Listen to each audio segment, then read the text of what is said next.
Shalom semua. Shalom. Saudara-saudara ngikuti via online. Kami ada di sebuah kantor di Jakarta, daerah Kelapa Gading. Kantor ini jauh lebih penting daripada kantor PBB di New York. Kok gak ada yang nanya? Amin. Lu sini nggak tahu. Amin. Kantor PBB itu hanya ngurus kalau mereka sedang bertugas. Ya, betul tidak? Yeah. Kalau mereka nggak bertugas, gak urusan lain. Tapi urusan kita hari ini itu urusan Indonesia. 280 sekian juta penduduknya, bukan kita mau sombong tidak. Tapi ini yang kita harus tahu. Tadi saudara baru gabung, ya supaya bisa kenal ini pelayanan apa, saya beri penjelasan dulu. Jadi sekarang kita ini ada di kantor Pusat Pelayanan Desa Terpadu atau PESAT. Pelayanan ini berdiri kira-kira tahun 84. Pak Bambang Budianto bersama beberapa saudara yang langsung pada dipanggil Tuhan itu mikir bahwa Indonesia ini negara desa. Itu tahun 84. Bahkan sampai hari ini pun Indonesia masih negara desa. Coba kita ambil aja 5 kota besar di Indonesia. Jakarta, ya ngomong aja penduduknya 15 juta. Karena penduduk Jakarta ini hitungannya beda pagi, beda malam. Ya malam lebih banyak, pagi lebih banyak daripada malam. Oke, makanya 15 juta. Lalu Surabaya hampir 5 juta, belum sampai. Lalu Semarang berapa? 3 jutaan. Medan, Bandung, ya. Itu 5 kota besar di Indonesia. Kalau di total semua nggak ada 30 juta. Bahkan 25 juta yang kurang lebih. Bayangkan, 285 sekian juta yang tinggal di kota, 5 kota besar itu kurang lebih 25 juta. Jadi Indonesia ini negara desa. Maka itu kalau kita dapat perintah dari Tuhan Yesus untuk memberkati negara ini, maka kita harus mulai dari desa. Maka itu saya katakan pertemuan kita ini jauh lebih penting daripada pertemuan di kantor PBB. Karena kita melihat ini. Yang kedua, ini secara politik tapi kita harus tahu. Bagi yang belum tahu supaya tahu, ini sebuah fakta. Kenapa sampai hari ini masalah Jokowi Gibran diobok-obok terus? Saudara jangan main-main. Sebab kelompok besar itu marah dengan 2 orang ini. Karena ada 2 orang ini rencana besar mereka gagal total. Dan ini sungguh-sungguh luar biasa. Sangat mengerikan. Mereka ingin menghancurkan orang ini. Kenapa? Lepas daripada siapa orang ini, itu bukan urusan kita, tapi terlepas. Indonesia ini satu-satunya negara yang hijaunya terbesar di dunia. Nah ini masalah. September 2023 sebelum pemilu 14 Februari 2020, tiba-tiba nggak tahu dari mana, itu misterius, tapi saya tahu itu Tuhan. Masuk di WA saya, tidak bisa dilacak, sebuah surat dari Mesir, dari kelompok garis keras yang sudah dihapus. Mereka berkata 2024 itu kalimat ini dipakai, now or never. Kalau 2024 itu mereka gagal, maka gagal rencana besar mereka untuk menghijaukan dunia lewat Indonesia. Jangan main. Saya cukup syok karena beritanya begitu saudara baca ini cepat hapus. Karena ini bisa dilacak. Saya nggak sempat konsultasi dengan bahkan pada istri saya pun saya nggak sempat ngomong, langsung saya hapus saja. Nggak tahu dari siapa. Nah saudara, ini loh fakta bahwa Indonesia ini khusus di mata Tuhan. Katakan amin. Amen. Kita punya tanggung jawab besar untuk Indonesia, sebab dari Indonesia ini akan ke dunia. Maka itu pertemuan kita 2 hari ini, 3 hari 2 hari doa puasa. 2 hari ya, 2 hari harinya doa puasanya ya. Saudara, ini loh temanya kantor operasional. Bukan. Jakarta. Kok tertawa kenapa? bukan tema. Itu bukan. Bukan, ini tempatnya. Namanya itu. Kok saya mau tema di sini ya? Ya, ini ujian terakhir tadi bukan sekedar hafalan. Saudara, saya cukup kagum tiap kali nyanyi lagu itu, aku kagum, hormat. Kenapa? Ini dia. Judulnya Pemimpin yang Otentik. Ya, tadi Pak Gustaf, Pak Ahmad ya. Berarti ada yang otentik. Ya, jangan tanya saya. Indonesia. Ya. Nah, terus saya tanya pada ibu pemimpin, pemimpin yang genuine, yang asli, yang murni, nggak kecampuran apa. Saudara, satu hal yang kita harus mikir, ya, sampai hari ini semua kita kalau saya ajak bicara ini pasti kepikiran. Kenapa Tuhan pakai manusia? Saya dulu pernah mikir begini. Kalau kita lihat dari Adam, Tuhan kata dengan Adam. Lalu Tuhan pakai anak-anak keturunan Nuh, dengan Nuh gagal lagi. Keturunan Nuh gagal juga. Tuhan lalu mikir, cari satu orang lagi, Abraham. Nah, secara antropologi, Abraham ini jadi Abraham adalah satu-satunya bangsa di dunia yang tahu titiknya dari satu orang, itu cuma Yahudi. Tidak ada bangsa lain di dunia yang tahu asal-usulnya, hanya Israel dari satu orang. Dan kita nggak usah bicara banyak, faktanya bagaimana Israel itu sampai hari ini walaupun mereka kurang ajar melawan Tuhan, tapi tetap rencana Tuhan nggak bisa gagal.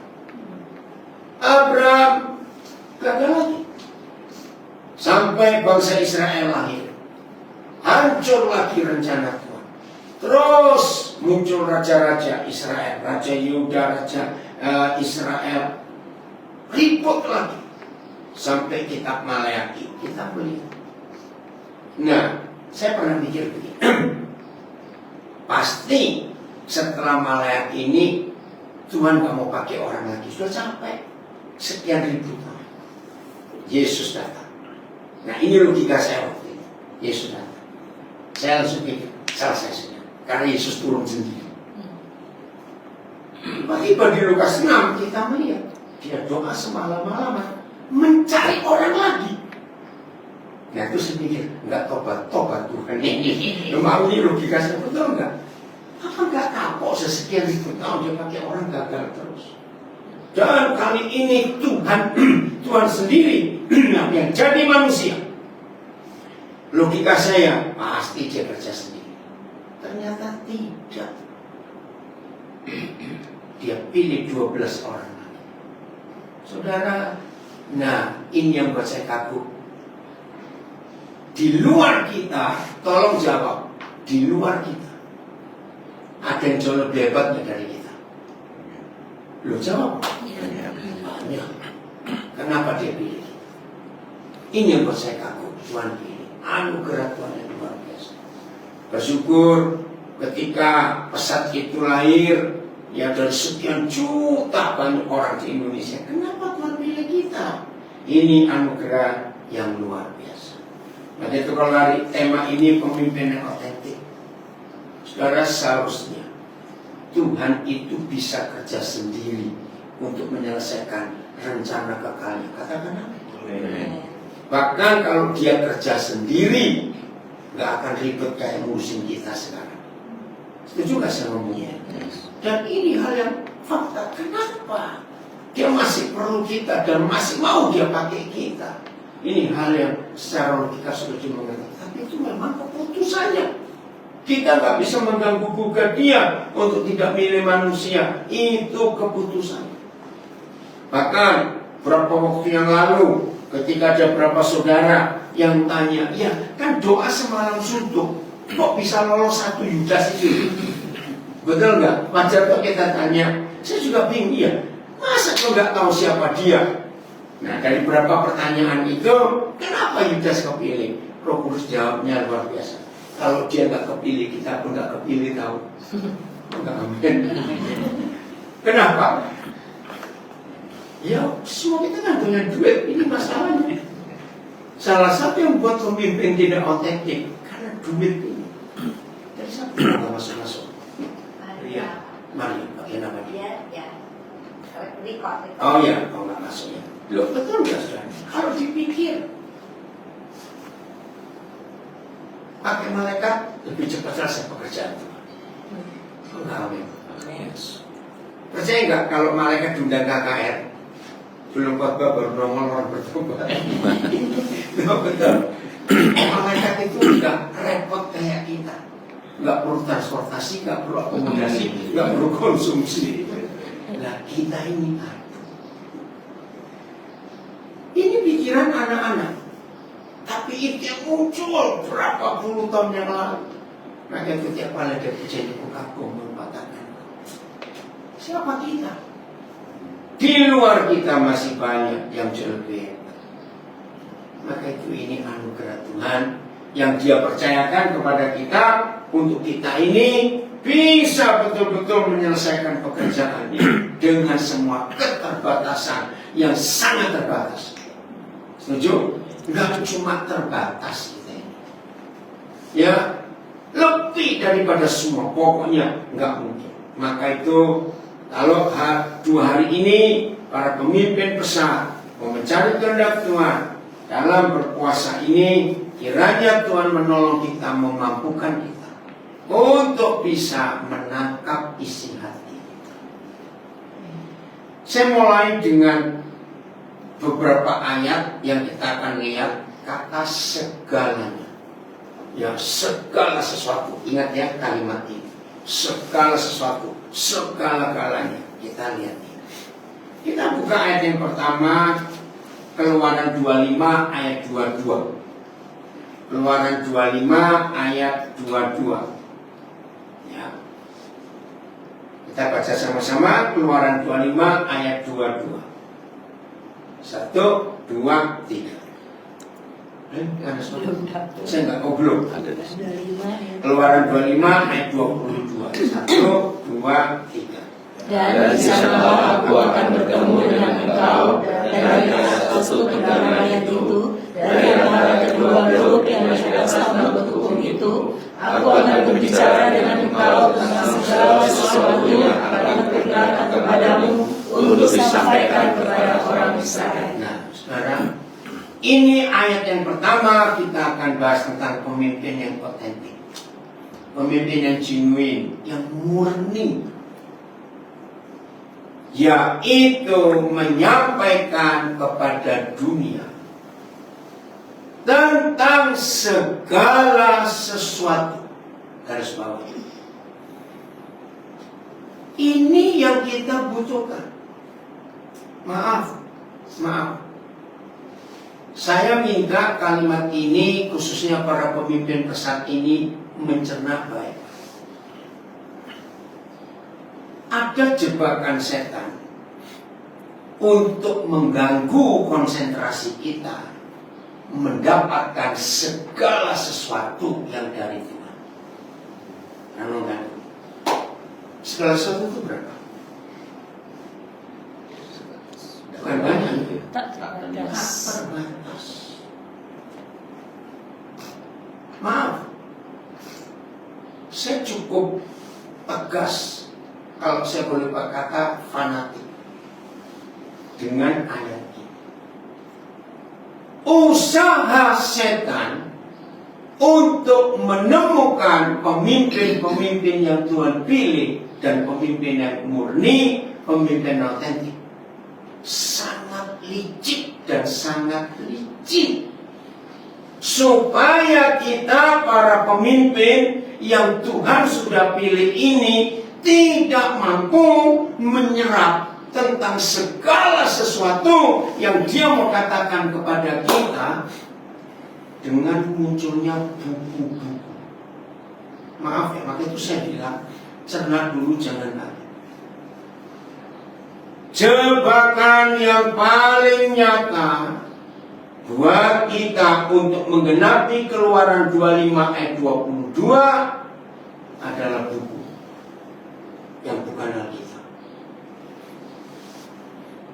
Jangan hati-hati.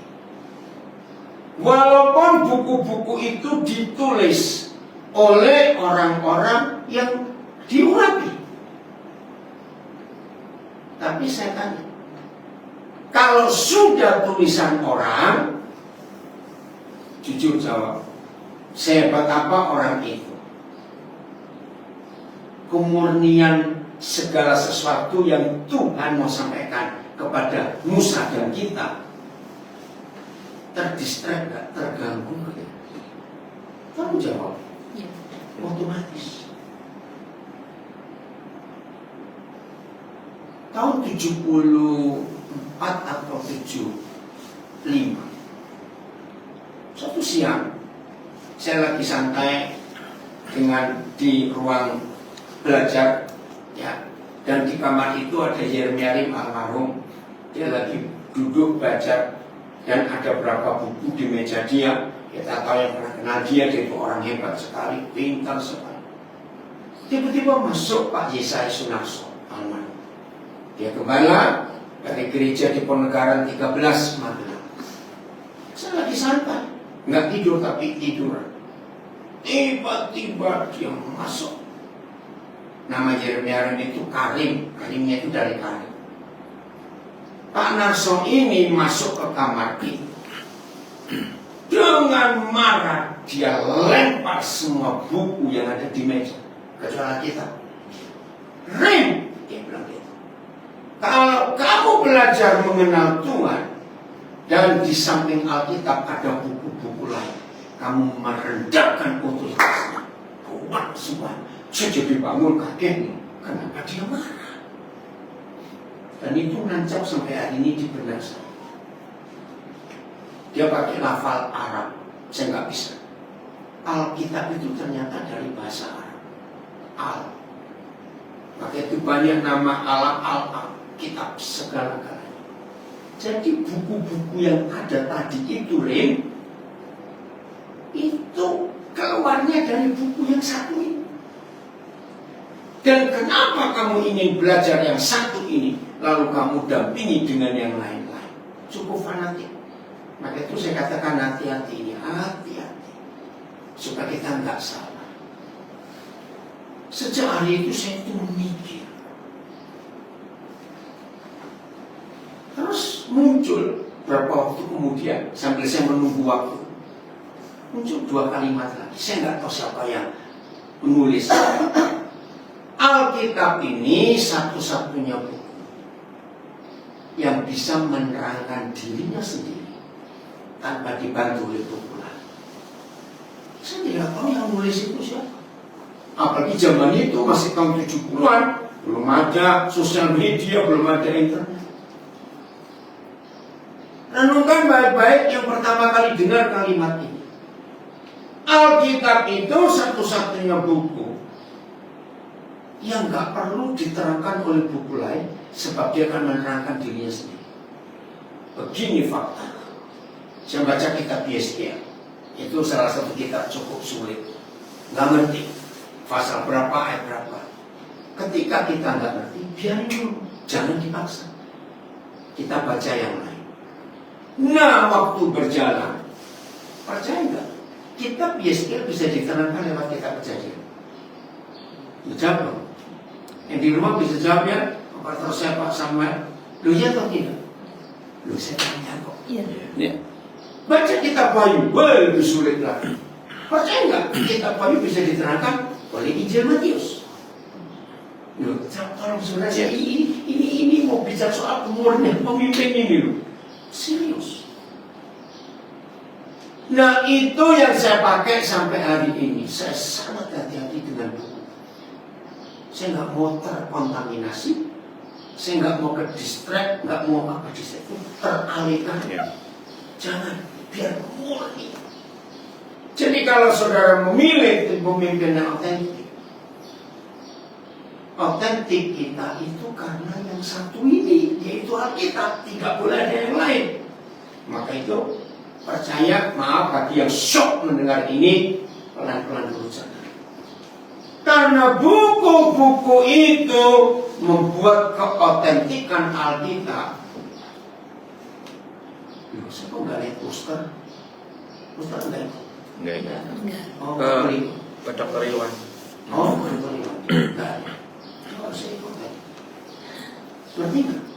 Begitu yang otentik ini kita campur dengan buku-buku, dia nggak otentik lagi.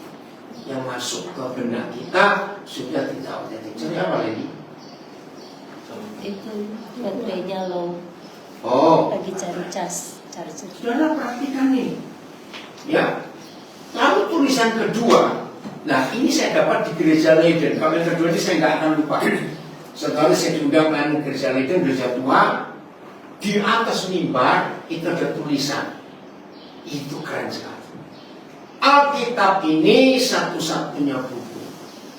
Siapa yang membaca dia akan dibaca oleh buku itu. Saya, betul juga.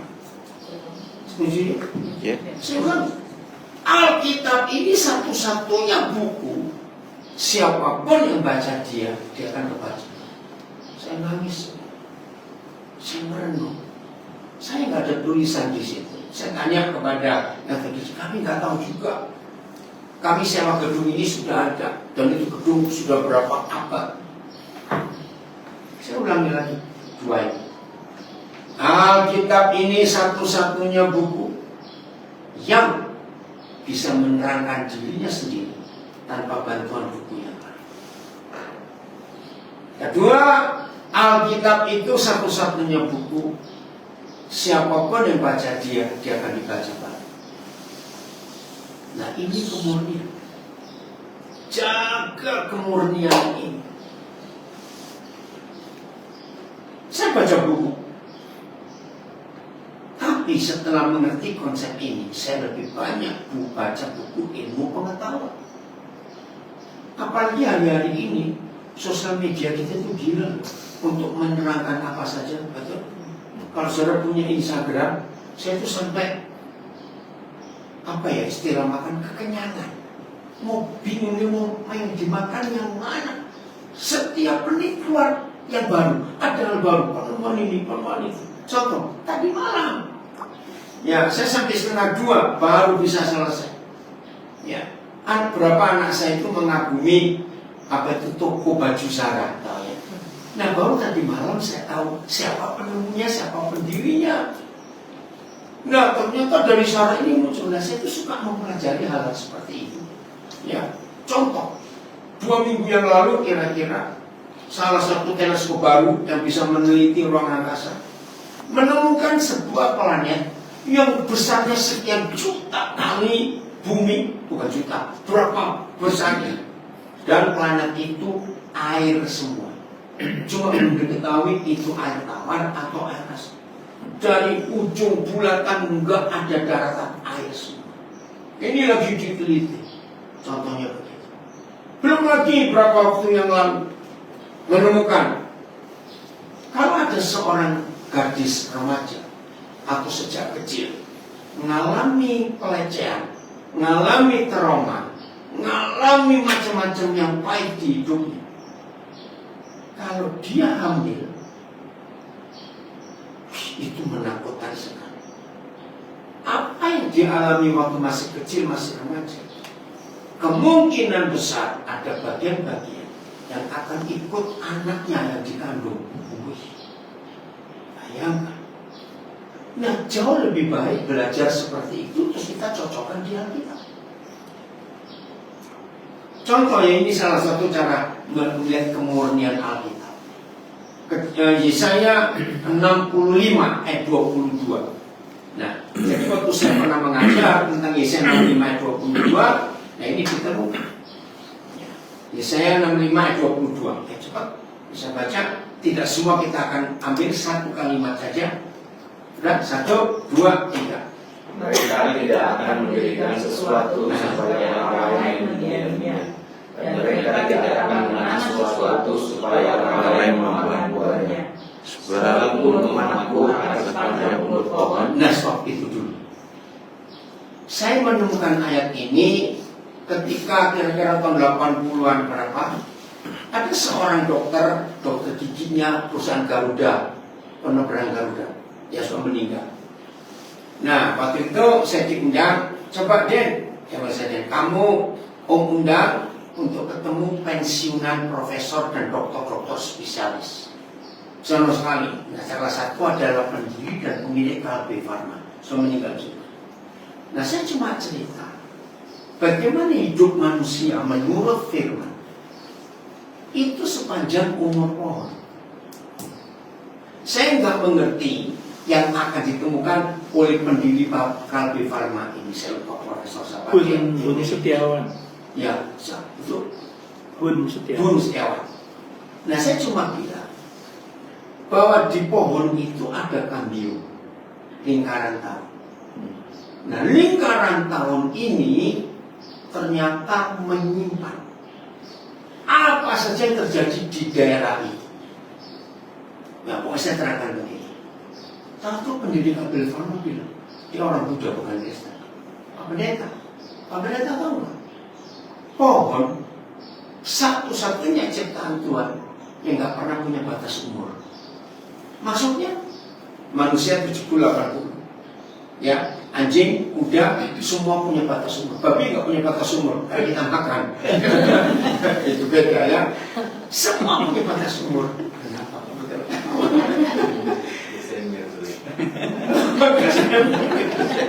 Ya, maka itu mereka itu lebih cepat masuk surga. Kalau Natal. Oke ya, lanjut. Jadi memang pohon itu satu-satunya ciptaan Tuhan yang nggak pernah bisa mati kalau nggak ditebang. Oh iya, mengapa tertulis kalimat ini 800 tahun sebelum Yesus? Umur umatku akan sepanjang umur pohon, nggak akan mati-mati. Nah, kambiumnya itu, orang Tiongkok adalah satu-satunya bangsa di dunia yang mengukur usia manusia itu sejak kandungan. Maka itu kalau kita lahir tahun berapa, buat orang Tiongkok, kita biasa tahu itu gitu. Nah, Januari 78, saya pertama kali mendapat rahasia bagaimana masalah kejiwaan ini. Wih, saudara, ngeri sekali. Jadi kita ini punya memori dan ada alam sadar dan bawah sadar. Itu semua ada di Alkitab. Ini contoh lagi ya. Kita buka Markus 1 ayat 1. Nah, ini hebatnya segala sesuatu yang gak habis-habis. Maka itu maaf ya, saya harus ngomong. Saya gak bisa respect kepada seorang pengajar kalau sekian cuma 1 jam dia ngajar 5 buku yang dia bahas. Maaf. 66 kitab yang kita punya sebagai kebenaran, the truth. Tidak ada buku lain yang disebut the truth kecuali Alkitab. Katakan. Ingat 3 hari yang lalu ditemukan dengan alat baru.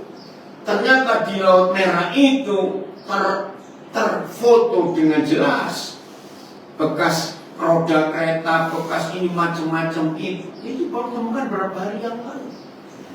Oke, baca Markus 1 ayat 1. Inilah permulaan. Ya, dibaca 1, 2, 3. Inilah permohonan Injil tentang Yesus Kristus Allah. Nah, logikanya kalau Markus menulis inilah permulaan Injil tentang Yesus Kristus anak Tuhan itu.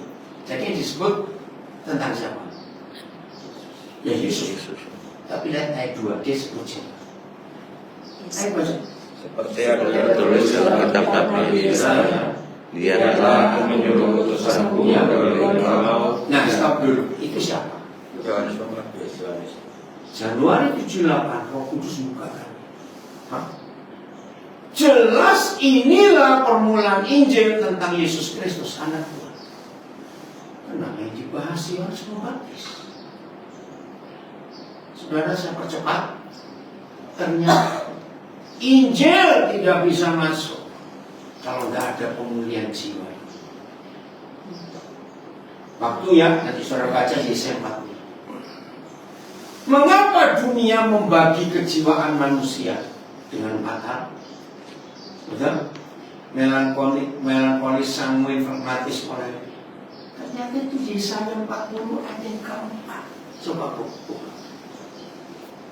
Jadi literatur tertua di dunia yang mengetahui tentang kejiwaan itu literatur ini, Yesaya ini. Jadi Injil nggak bisa diterima kalau orang itu nggak mengalami kesembuhan batin, luka-luka masa lalu. Maka itu saya katakan dengan banyaknya hebatnya teknologi ini, maka Alkitab ini makin kelihatan dia adalah kebenaran. Baca 1, 2, 3. Setiap lembaga ditutup dan setiap lembab itu melankolis.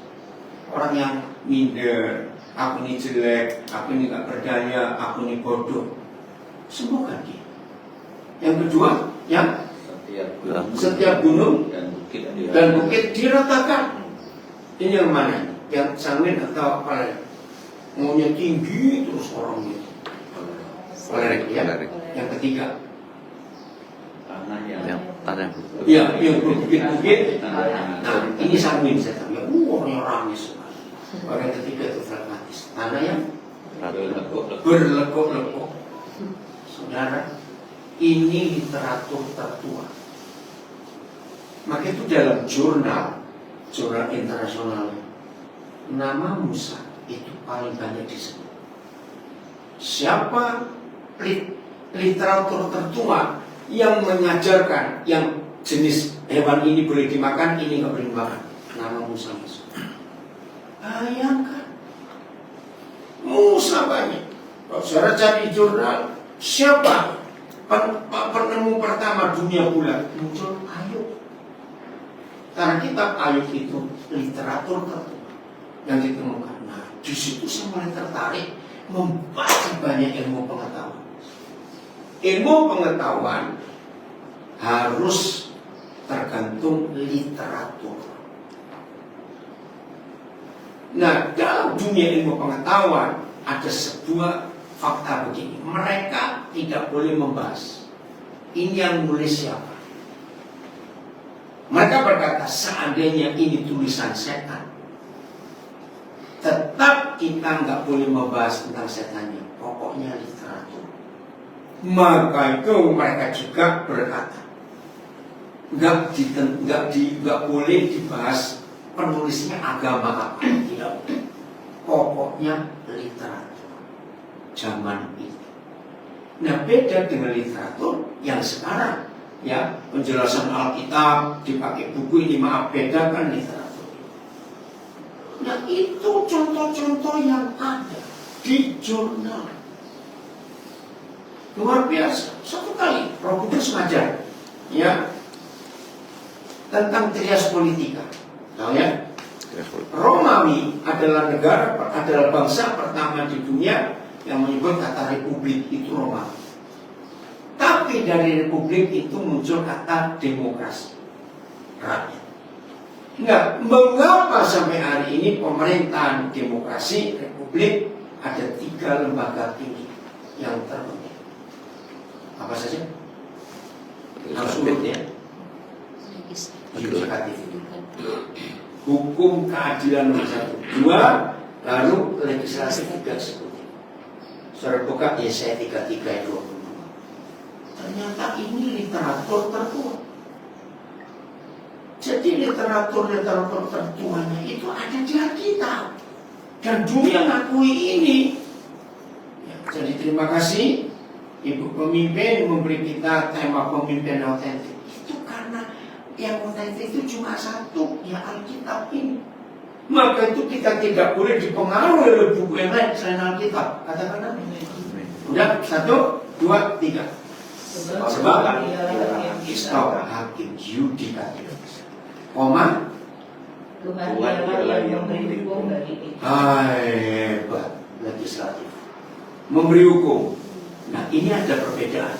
Titik koma. Saudara perhatikan cara penulisan.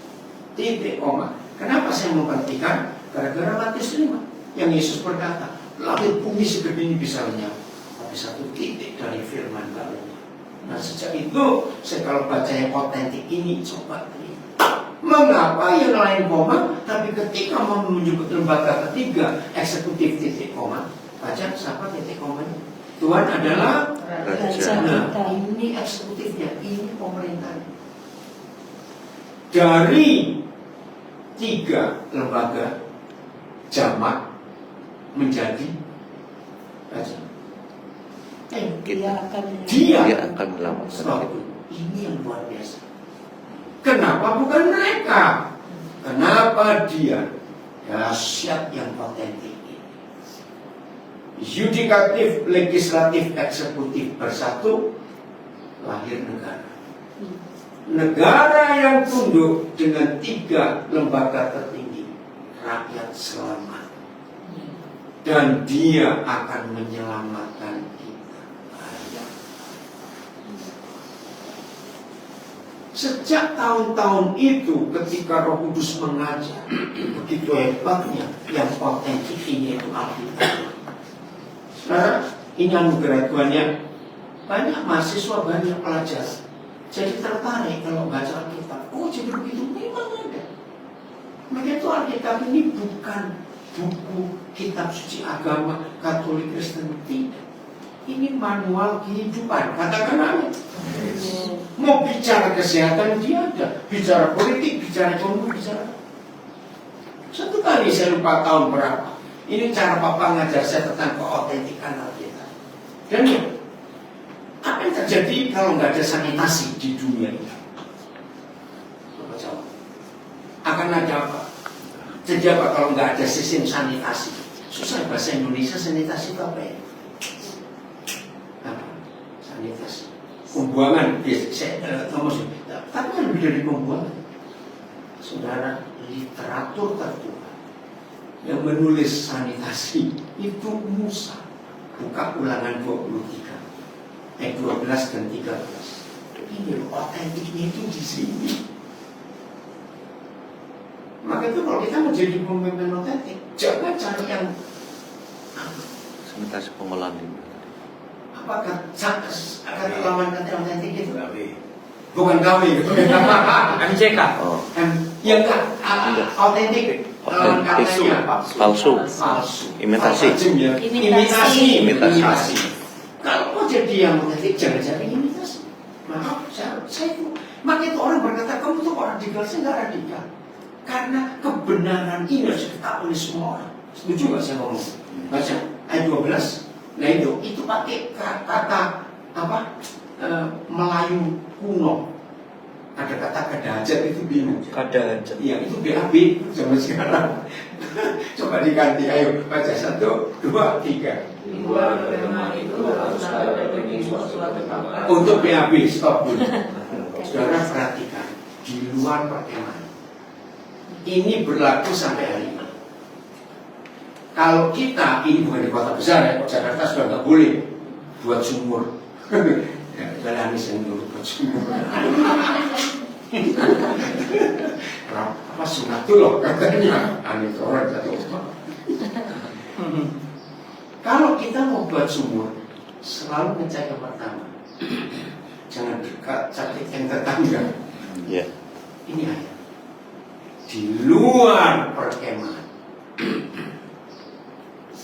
haruslah ada satu tempat di mana kamu BAB terus. sementara perlengkapan Di antara ini lucu di antara perlengkapan harus ada kecil. Iya untuk jongkok kadang iya untuk menggali logam. yang dipimpin Musa waktu itu kira-kira 4 jutaan bisa lebih. Karena saya pakai angka bilangan 1. Pemuda yang umurnya 20 tahun ke atas itu 600 sekian puluh ribu. Bayangkan orang tuanya berapa? Belum yang perempuan, belum yang kecil-kecil. Betul nggak? Itu kira 4 juta. Maka yang nggak mungkin sebenarnya, nggak mungkin satu hari barengan 4 juta habis semuanya. Tapi berapa juta kan ada. Bayangkan kalau kan nggak ngatur ini. Jawab cepat. Pelecehan. Pelecehan itu bisa jawab. Iya. Tapi ini, saudara, dunia tidak bisa menyangka ini literatur tertua tentang sanitasi. Ya, Pak Dokter. Sanitasi itu usaha menjaga kebersihan lingkungan untuk mencegah penyakit. Oke, usaha Menjaga kebersihan lingkungan untuk mencegah penyakit. Kalau kelecehan kan jadi sakit. Loh, makanya itu, ini literatur tertua yang pernah ditemukan manusia. Bersyukur, kira-kira 3 tahun yang lalu menemukan bukti dari saya. Setelah 78 bulan Januari, Roh Kudus mengajar saya bahwa Injil nggak bisa diterima orang kalau luka hatinya nggak disembuhkan dulu lewat pelayanan yang spontanitas. Saudara, langsung muncul pelajaran. Tapi saya ini buku belum nulis. Saya tanya, menurut pengertian kita, semua anak itu karakternya nurun dari orang tua atau tidak? Jelas, tapi salah. Nah, salahnya ini buat saya jadi belajar. Yang punya lebih dari 2 anak, kalau cuma 1, 2, ya papa mama. Yang punya lebih dari 2, kandung, sama atau tidak? Jempol Pak Regina, Tidak. sama atau tidak? Tidak sama. Nah, ternyata karakter tidak nurun dari papa mama. Terus saya cari di Alkitab, terus dari mana? Bahkan kembar identik pun. Sama atau beda? Tidak. Beda. Ini kembar. Oh iya, makanya 3 beda. Ternyata, saudara, Alkitab lah yang menulis suasana hati mama waktu mengandung anak itu jadi karakter. Oh ya. Nah, saya bersyukur kepada Bapa di surga. Setiap kali dia memberi saya pencerahan di sebuah ayat, itu langsung gak lama dia tunjukkan faktanya. Nah, saya punya teman pendeta Stefanus Imanto Gunawan, sudah meninggal, suami istri. Waktu anak pertama lahir, ini anak yang ditunggu, sebab mereka menikah hampir 16 tahun baru dapat anak. Bisa bayangkan ya, 16 tahun. Wah, jadi pihak opa-oma dari papa mama pun, wow, mereka senang sekali. Jadi hamil anak pertama ini, wih, dipanja habis. Maka lahirlah anak yang seni. Pada suatu kali kami berempat ya naik pesawat karena pelayanan, anak kedua sudah lahir. Ini anak pertama itu baru masuk pesawat, pramugari, oh selamat sore, tante selamat sore. Lewat di kursi orang, wih disalami semua, pokoknya ramai. Tapi anak kedua, waduh, kan saya ngundang di sana, sudah nangis. Nah itu mama jadi memang beda dengan kakaknya. Saya coba teliti, satu kandungan dari satu papa mama, kenapa bisa beda karakter? Nah, waktu hamil anak pertama, karena dinantikan hampir 16 tahun, dimanja habis. Jadi mama itu gembira. Hamil anak kedua, jaraknya hampir 3 tahun. Ternyata pendarahan. Jadi harus istirahat total. Diagnosa dokter sangat mengerikan. Bahkan di usia-usia awal kandungan ditawarkan aborsi saja. Karena ini bahaya risikonya. Nanti kalau cacat, ya karena mereka hamba Tuhan, misal cacat pun kami akan terima. Jadi hamil anak kedua, mamanya kan tekanan hati. Oh ini dia, anak ini jadi melankolis, rewelnya, suka gelisah hatinya. Nah sejak itu sekian puluh keluarga saya berikan cek, ternyata tentara-tentara, polisi-polisi yang saya kenal, saya mulai buat penelitian gara-gara ayat ini. Betul. Anak pertama di sebuah asrama militer, polisi, tentara yang sangat mapan. Beda dengan anak kedua dipindahkan tugas. Ternyata asramanya tidak memadai, suasananya nggak enak. Pengaruh. Ini hebatnya yang otentik itu. Seperti itu. Dan itu bicara apa saja. Amsal 17 ayat 22, kalau saya dibuka kita hafal. Itu sangat hebat ketika COVID merajalela. Masih ingat ayat ini? Hati yang gembira adalah obat yang manjur, tapi semangat yang patah. Maka itu orang gila di zaman itu hampir nggak pernah COVID. Lu patah, mereka sudah social distancing. Berarti yang sekarang sehat ini gila semua. Ya salah. Oh, salah. Salah. Itu negatif tuh.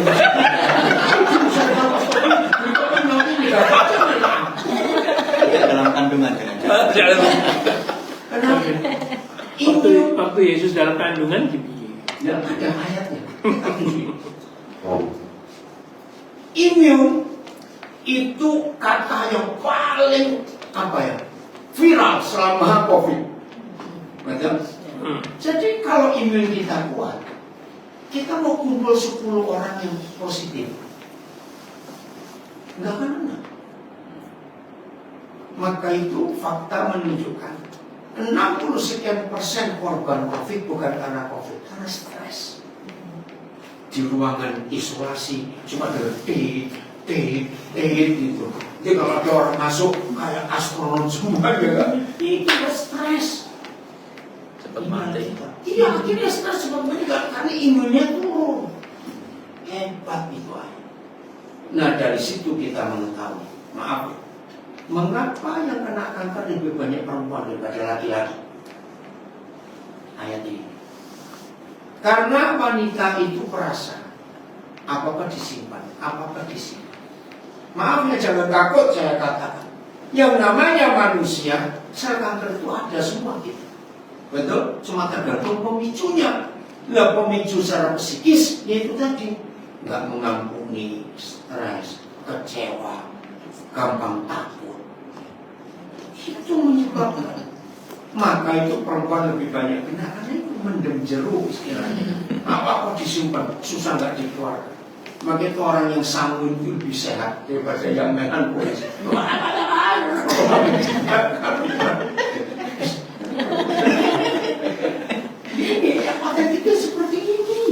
Padahal wanita kalau ngamuk itu keluar semua itu. Ya, sisanya kan kita nggak tahu. Oh, sisanya. Nah, sisanya tahu kita. Laki-laki ya. Yang stres laki-laki kalau jadi berondong. Kenapa? Yang bikin stres laki-laki. Iya, suaminya sanguin itu gimana komik. Sebenarnya ini bisa dibahas dong. Semua yang ada di Alkitab luar biasa.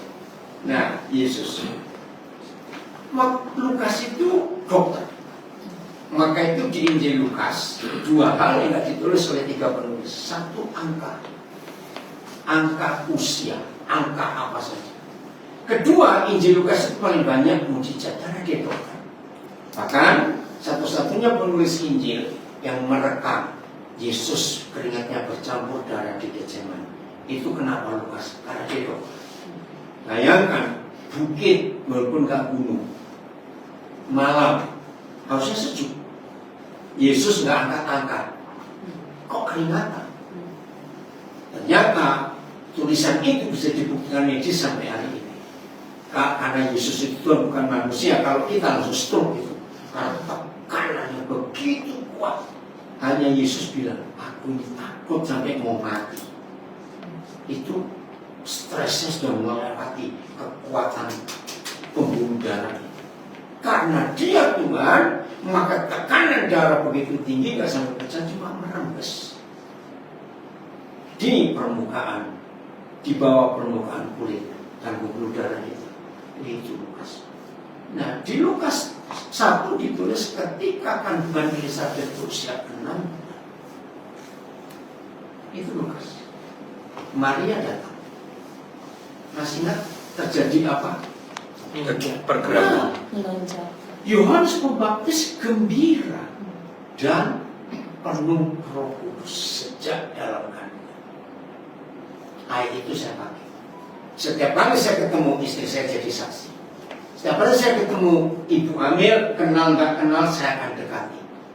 Kenapa? Sebelum dia ngerepotin kita, lebih baik selesaikan dalam kandungan. Serius. Saya tanya suami istri itu, misalnya kandungan 5 bulan, jujur, dalam 5 bulan ini, pertengkaran kapan yang paling hebat? Sampai kamu keluar suara. Saudara, John Sudarma, kalau pernah dengar nama orang Batavia, adalah orang pertama yang ngajar saya. Kandungan umur 5 bulan, itu pertama kali indera pertama difungsikan, pendengaran. Itu luar biasa. Nah, jadi waktu kandungan umur 5 bulan, masuk 5 bulan, itu bayi mulai mendengar.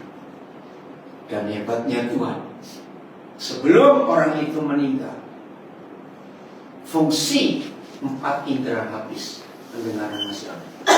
Saudara tahu kenapa Islam pakai kalimat ayat ini? Begitu bayi lahir diajani, begitu orang mau meninggal dengan azan juga. Karena prinsip Alkitab bisa mendengar. Nah, jadi kalau usia 5 bulan ada pertengkaran hebat, bayi ini merekam, saudara, merekam semua yang didengar di luar kandungan itu. Maka itu jangan anggap enteng. Alkitab ini buku yang otentik untuk belajar dan mengajar apa saja ada. Maka itu dengan cara seperti ini, boleh nggak saya pakai kata? Saya itu ketagihan ilmu pengetahuan untuk membuktikan itu sudah ada di Alkitab berapa ribu tahun yang lalu. Ini loh hebatnya yang otentik ini. Hebatnya. Nah, jadi kandungan, ya kita nggak tahu kandungan Maria itu berapa bulan atau berapa minggu. Ya itu saya Lukas nggak nyebut. Bayangkan bayi Yesus yang umur sekian minggu bisa membawa dampak ke bayi yang lain dalam kandungan orang lain. Itu cuma Alkitab ya, nggak ada buku lain. Ini loh otentiknya Alkitab. Maka itu ketika COVID saya mengajar, betapa hebatnya kalau virus Injil yang ada di kita sekuat virus COVID. Terus kan? Lihat nanti. Ya. Kalau virus Injil di hidup kita sekuat virus COVID, jadi apa? Musuh. Kalau virus Injil di hidup kita sehebat virus COVID, Cepat menular. kita kemana-mana menulari orang. Tapi kenapa virus Injil itu gak sehebat virus COVID? Ada yang salah di hidup kita. Dan hari ini ketemu jawaban, karena Injilnya gak nanti charger itu tinggal colokin aja. Oke. Saya belajar psikologi bukan dari fakultas psikologi, kan saya tak punya, dan bukan juga dari buku-buku psikologi, dari Alkitab. Contoh, Yesaya 43 ayat 18. Yesaya 43. Nah ini bicara tentang kejiwaan. Yesaya 43 ayat 18. Mengapa Bapak menggunakan dua kata kerja waktu yang berbeda? Udah, Yesaya 43 18. 1, 2, 3. Firman-Nya janganlah ingatkan hal yang dahulu dan janganlah ingatkan hal yang baru. Saya coba cari kenapa Papa menggunakan dua kata kerja waktu yang berbeda, yang dahulu dan zaman purbakala. Nah, dari orang Tiongkok saya menemukan mana yang lebih lama, purbakala atau dahulu? Nah, ternyata secara psikologis waktu manusia itu dibagi dua. Yang purbakala itu waktu masih dalam kandungan. Yang dahulu setelah lahir. Kenapa Roh Kudus ngajar saya itu? Karena yang sebelum lahir kan nggak bisa dihitung dengan waktu. Itu purbakala. Tapi setelah lahir, nah dari pendengaran karakter anak itu tahun 84 pertama kali saya menemukan fakta medis anak gagap. Ternyata bukan penyakit. Nah, tahun 83 akhir, ya 83 September saya sudah di Jerman. Sampai pertengahan sampai September 84 saya baru meninggalkan Jerman. Nah, ada satu keluarga mahasiswa yang saya kenal baik. Maaf, mereka itu hampir sebelum nikah, ya sana kuliah di Jerman. Satu dari Jakarta, satu dari Surabaya. Nah, saya tinggal di rumah mereka. Namanya tinggal di Jerman, masih muda, hamil, hampir tiap hari ribut. Suaminya begitu kasar, istrinya lebih kasar lagi. Jadi nggak harus suami. Ada yang bela. Kirim kaca, buat tembok, kaca sampai saya stres. Lahir anak ini gagap. Tapi lucu kan, karena dia jadi profesor ngajar di salah satu universitas di New York. Bapaknya, mamanya di Tanjung Priok. Saya masih kan ngikuti mereka. Gagapnya parah. Kalau gagap yang biasa segini, kalau sudah habis ngomong, dia langsung lemas kelihatan begitu. Nah, ketika anak ini umur 5 tahun, karena mereka tinggal di Jerman, jadi medis cukup maju. Saya ikut dokter konsultasi. Di situ saya baru ketemu jawaban. Anak gagap itu 100% terjadi waktu dalam kandungan. Dalam kandungan, anak ini sering dengar suara-suara yang mengagetkan. Nah, ini bahasa Indonesia. Jawab gagap-gagap gitu. Itu masih dalam kandungan. Akhirnya syaraf bukan syaraf, suara ini terganggu. Terapinya, untung di Jerman gak bayar. Boleh anak ini. Kasihan kalau dia itu mau ngomong gak bisa keluar, langsung nangis. Saya cuma bisa peluk dia. Tapi saya juga ngerti dia mau ngomong apa. Begitu parah. Nah, ini dalam kandungan. Satu kali ada teman saya pendeta, belum lama istri meninggal. Ya, ini anak kurang ajar. Bapak pendeta ini paling takut kalau ada nyala api. Nah, istri bilang, oke, tolong ini suamiku ini. Dan anak-anak ini nakal sekali. Kalau lagi iseng, nyalakan korek satu korek api. Wih, bapak ini bisa ketakutan luar biasa. Kenapa ini? Akhirnya saya pakai ayat ini. Coba ingat-ingat dulu waktu kamu masih kecil seperti apa. Dia cerita. Oh, saya tahu penyebabnya. Apa itu? Kalau saya dalam kandungan, saya waktu dalam kandungan, nah di desa kami itu ada perang antar kampung. Nah, ibu di rumah sendirian. Saya nggak tahu ibu ngandung saya berapa bulan. Wah, ribut luar biasa. Ibu dengar orang teriak. Wah, ada pembakaran. Nah, karena ibu sendiri di rumah, dia ketakutan. Dia mengintip dari lubang angin di atas jendela. Nah, ibu naik meja. Dari meja terus dia naik kursi untuk melihat pembakarannya sampai mana. Cerita ibu saya, begitu ibu melihat dari lubang angin itu, rumah depan terbakar habis. Ibu shock, dia jatuh. Untung saya nggak gugur. Saudara bayangkan. Jadi trauma itu masuk waktu dalam kandungan. Kalau sempat ketemu Pak artinya, saya lupa tahun berapa. Waktu itu siapa Arman yang anak pertamanya? Anak pertama Pak Arti, siapa Arman? Atna. Saudara, Atna ini takut suara ketinting. Bisa stres. Nah, waktu itu saya ngajar waktu masih tukal ya. Saya ngajar di sana tentang masa lalu. Aduh, Riana bilang kode ini perlu ditolong. Kenapa? Saya kan nggak tahu. Mereka cerita Zaman itu ya belum ada jalan darat ke wilayah pedalaman. Kalsel harus naik ke Tinting, Klotok. Maaf yang nggak tahu itu daerah Kalimantan, ada perahu kecil pakai mesin ribut suaranya, maksudnya yang di Kalimantan. Anak ini kalau kami harus pergi, maaf, terpaksa kami kasih obat tidur. Karena dengar suara itu ketakutan, mau naik ke Tinting ini. Nah nggak mungkin kami bisa pergi pelayanan karena nggak ada jalan darat. Oh iya, nah saya percepat. Ayat ini saya sampaikan. Langsung mereka ingat. Kami lupa di kandungan berapa, tapi lama, kira-kira 3-4 bulan. Kami pulang malam, biasa pulang pelayanan malam. Tiba-tiba ketiting kami itu nabrak balok di tengah sungai. Ini terbalik. Syok. Malam, bayangkan hamil anak pertama, Pak Ahli juga panik. Hanya gara-gara itu masuk. Kok dengar suara itu jaga takut.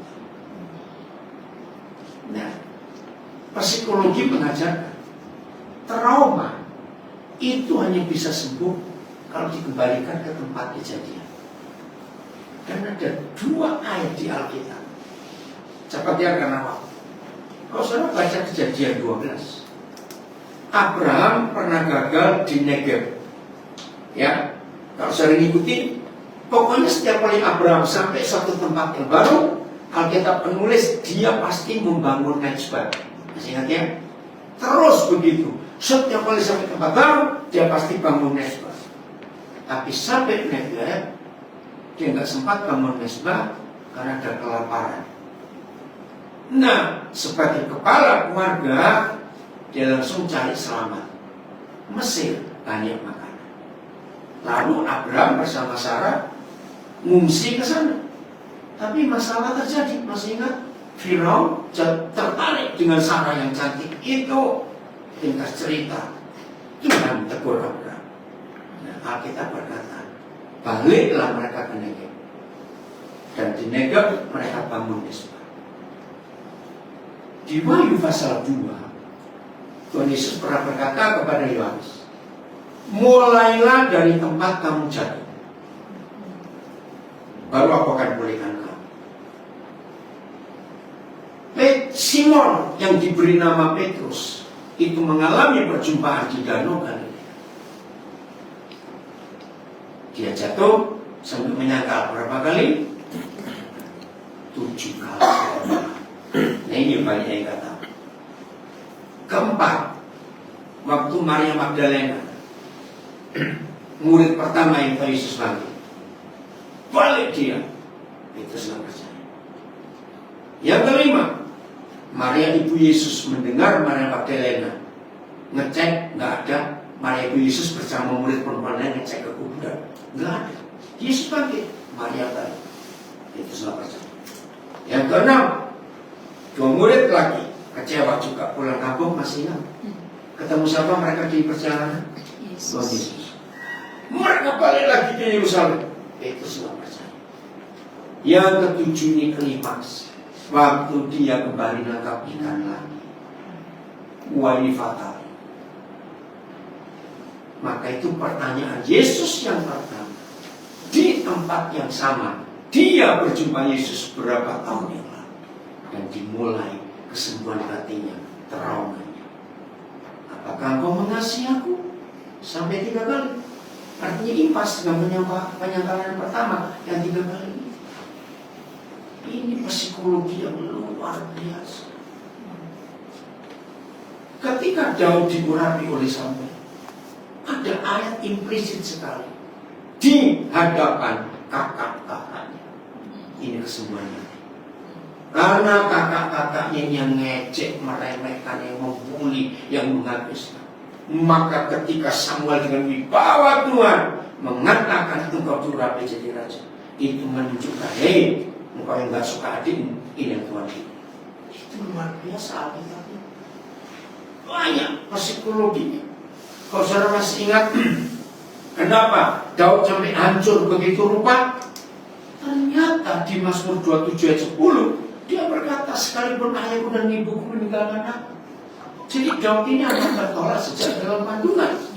Mazmur 51 ayat 7 dia menulis itu dalam pengakuan dosanya. Aku ini dikandung dalam dosa dan diperanakkan dalam kesalahan. Saudara, dalam tradisi Yahudi, kalau ada seorang istri dituduh suaminya selingkuh, tapi pengadilan para imam tidak terbukti, jadi nggak bisa dihukum mati. Maka ibu ini, kalau kita semua jadi istri, hamil dari suami, tapi suami nggak ngakui, sehingga nggak dengan anak. Nah, dalam tradisi Yahudi, maka ibu hamil seperti ini, kemana-mana di acara pesta, acara apa, kalau ketemu orang sambil pegang perut, nah, kamu itu dikandung dalam dosa. Nanti kalau aku lahirkan kamu lahirkan kesalahan. Itu anak tertolak. Maka itu Daud itu punya masalah kejiwaan yang cukup berat. Saudara, ini loh otentiknya Alkitab itu. Mau bicara apa saja, jawabannya ada. Oke, saya beri kesempatan sebelum kita masuk sesi kedua. Yang mau tanya atau nambahkan? Ya, silakan. Yang pertama tadi meneguhkan yang Lukas mencatat Yesus apa itu? Bayi, bukan? Keluar di Getsemani. Oh iya, darah. Keringatnya bercampur darah. Ya Pak dokter pernah manggil saya masalah Alim. Jadi kamu harus segera tolong Alim karena Alim nggak mau keluar dari Osing waktu di penjara. Itu Alim ini ada di dua dunia.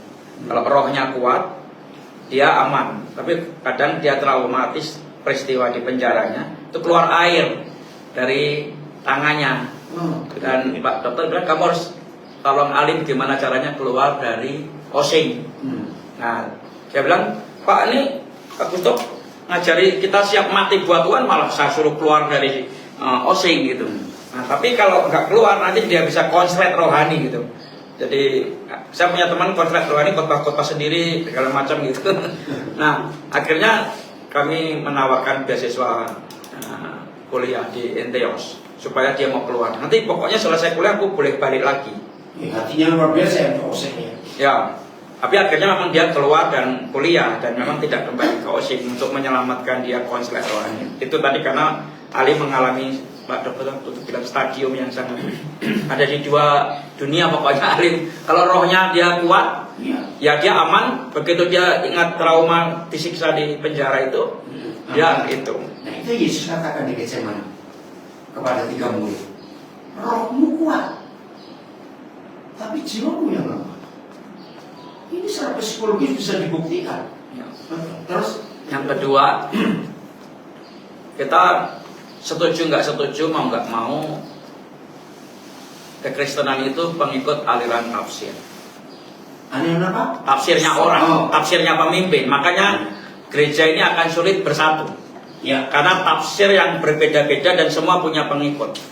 Dan ini bahaya di era post-truth. Sulit bahasa Inggris. Post-truth. Oh, post-truth. Iya. Itu kan mau nggak mau kebenaran itu akan diikuti oleh suara terbanyak. Siapa yang ngomong? Kalau di dunia maju sekarang, siapa followernya? Tafsirnya akan membenarkan. Padahal kalau kita kembali ke Alkitab yang otentik, harus balik ke tafsir aslinya Alkitab itu sendiri, bukan kata orang, kata suara terbanyak. Artinya orang kan sekarang dengan era post-truth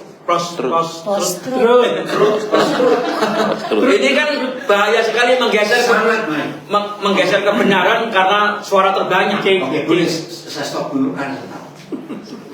Siapa yang pernah tahu di IG kira-kira setahun belakangan ini ada akun Niti Dharma?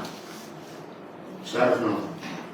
Saya nggak tahu orang siapa, tapi cara dia membahas tentang agama-agama sangat masuk akal. Termasuk dia bahas Katolik, kekristenan. Niti Dharma, NITI spasi DHARMA. Yang bahas megachurch itu juga. Macam-macam. Salah satu megachurch. Macam-macam. Saya suka ngikutin dia. Semua saudara, bukan cuma Gustav. Tafsiran itu sangat baik, tapi sayang itu otentik. Nah, saya nggak pernah menafsirkan sebelum ada saya yang membuktikan. Kalau saya pakai tafsiran, bahaya sekali. Tafsiran sangat tergantung dengan logika orang itu. Nah, banyak orang berkata, jadi Pak Jan itu pakai doktrinnya apa? Kan doktrin banyak. Roh Kudus pernah beri saya jawaban, dan saya pakai sampai hari ini. Satu-satunya doktrin yang saya ikuti adalah doktrin doa Bapa kami. Itu orang yang bisa bantah. Doa Bapa kami itu doktrin yang sah, yang otentik, yang murni. Bapa kami yang di surga. Kita nggak punya Bapa banyak. Satu, pencipta alam semesta. Bahas tentang kata Father, Abba, itu sumber segala sesuatu. Orang nggak bisa bantah. Nah, Bapak kita banyak. Ketua Sinode, pemimpin kita itu. Dan itu bahayanya di situ. Ya, jadi bapaknya satu, mamanya kebanyakan. Mamanya itu Katolik, Protestan, ya Baptis, baik itu kebanyakan mama. Bapaknya cuma satu, yang di surga. Bukan yang di kantor Sinode, bukan yang di kantor pusat, yang di surga. Datanglah kerajaan.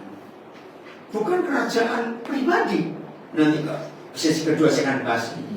Ya, kerajaanmu, bukan kerajaan Sinode, kerajaan besar, tidak. Jadilah kehendakmu. Nah, ini tafsir itu kehendak kita. Yang kehendakmu itu cuma satu. Suami istri tidak akan suka ribut kalau dua-dua memakai kehendak Tuhan yang di surga. Karena kalau suami nuntut istri, kamu nuruti kehendak yang dituntut kamu, nah turuti kehendakmu juga. Nah, tapi kalau dua orang ini rendah hati, biar kehendakmu yang jadi, supaya bumi jadi seperti surga.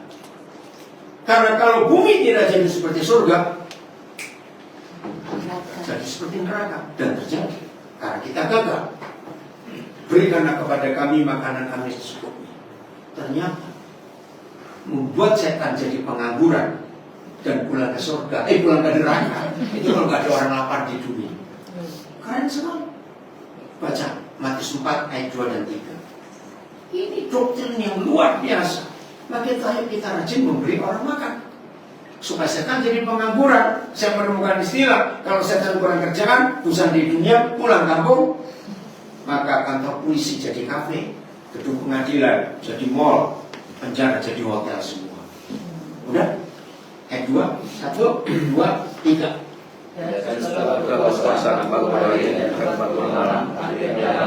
Oh, Yesus bisa lapar. Ketika dia lapar yang datang siapa? Ayat 3. Lalu datang masih mencoba. Ya sudah cukup. Alkitab begitu otentik. Kalau Yesus lapar yang datang setan. Kalau kita yang lapar, setan gede-gede yang datang. Ini loh ayat. Sudah gak usah sibuk khotbah ini doktrin itu. Jangan ada orang lapar di dunia, setan pulang kamu. Katakan amin. Luar biasa.